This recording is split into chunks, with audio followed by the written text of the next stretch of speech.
across the scene here. Let's start with the signal here. So we've got 2 pairs of Safetrim 12x 24-inch lights, and we got a Siemens eBay which appears to be high tone. We got a Safetrim base. Rear case is just over there. Then the LEDs, I am not sure what these are. They could be Leotech Series EV LEDs. Now the other signal here.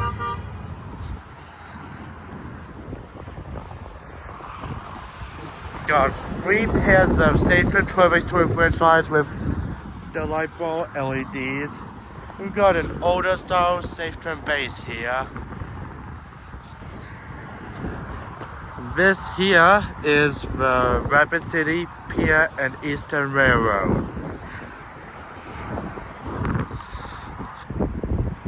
Going north is to Sturgis, South Dakota, and south is to Rapid City, South Dakota.